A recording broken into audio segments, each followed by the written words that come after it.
Alright, we got called out to look for a leak on this building here. This is an apartment building. I am in the general area of the leak. Where the ladder is where the unit is that called for a leak. There are various issues with ridge cap blowing off, pieces laying around. That's not the leak. It's not even over the apartment that is called about the leak. But if you look, it might be a little hard to see. Height-wise, there's a line of a very similar issue. And I've got a good one to point out right here.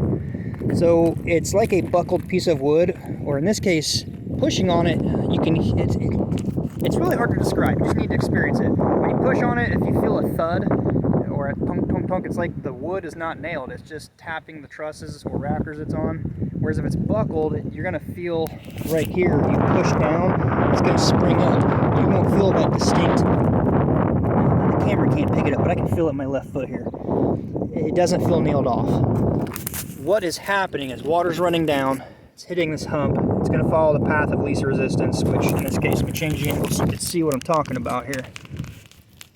You can see there's quite a hump right here. Water's not going to fill up and just magically jump this because there's nothing restricting it from the sides to fill up and pond. So it's going to follow the path of least resistance, which is now moving laterally. It gets into this keyway right here.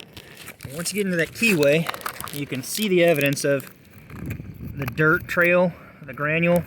Well, once it's under here, it's still not going to jump the hump. So it's going to follow more laterally. Well, you got another keyway right there. And it gets in. Your last defense on this is your paper. If there's any nail holes, tears, cracks, gaps in the paper, or no paper, we've seen that before, then it's going to come in. It could run down your decking, down a truss, and then drip in.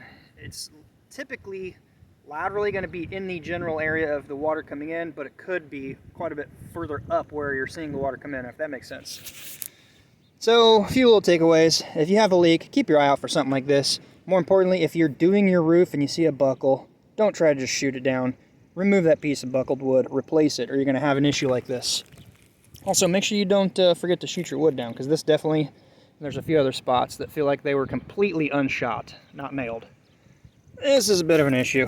There's another one, 8 feet over. There's some more down there. There's one right here. And there's a few more down yonder. Yeah. I hope it gives you a little bit of knowledge on what to look for, pay attention to. And again, I see a lot of guys that are just tempted when doing a roof to just shoot it down. Don't do it. I know wood's expensive right now, but a repair down the road is way more costly. Just cut it out and replace it. If you even don't use a full sheet, just cut the section where the bubble or the hump is, cut it out, replace it. I will say don't just go from one truss to another, especially if it's on 24, because your wood's not going to be that strong. Try to cross at least one truss. Watch out for those. Again, as I said, hope it helped. If it did, give it a thumbs up. Super easy to do. We greatly appreciate it. Consider subscribing. And until next time, be safe. We'll see you on the next one.